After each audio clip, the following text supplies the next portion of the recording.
finally some alone time. Did somebody say loan time? No, nobody said loan time. I said alone time. Right on. Time for a loan. No, I mean, I want to be left alone. Clearly you're confused about how loans work. I was once that way too, little dudette. But don't worry, I can tell you all about it. Great.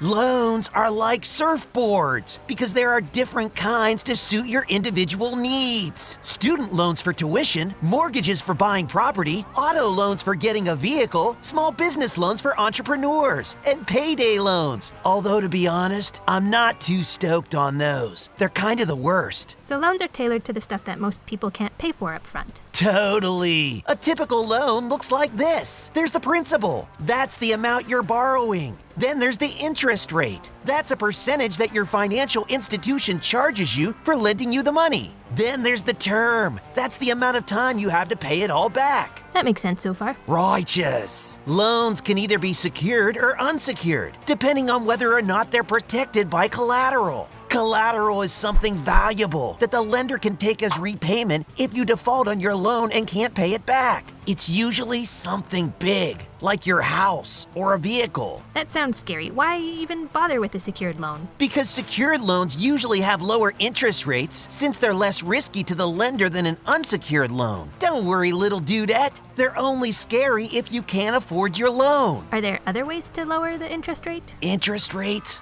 are like ocean tides. They're influenced by a ton of different factors, and nobody knows how they actually work.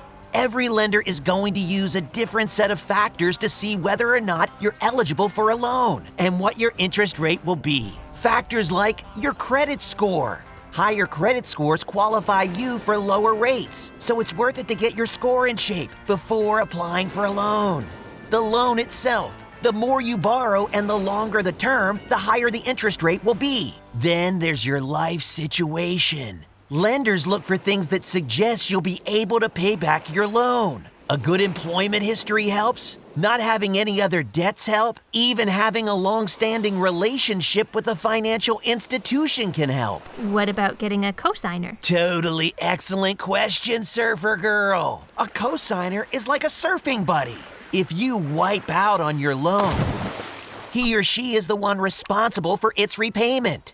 But being a cosigner is as risky as hanging 10 in a hurricane because your credit history can be affected by the loan as if it were your own. So it needs to be someone who trusts you a lot. Totally. I have one more surf tip for you, and that's to see whether or not your loan has a variable or fixed rate. Fixed rates stay the same throughout the entire term of your loan, whereas variable rates are based on a chosen index. If that index goes up, so does your rate. If it goes down, so does your rate. Fixed rates are nice, constant, and easy to plan for in your budget. But the interest on those is usually a little higher because the lender has to anticipate that the rates may rise in the future. Like that giant wave over there? Oh, surf's up! Later, dudette!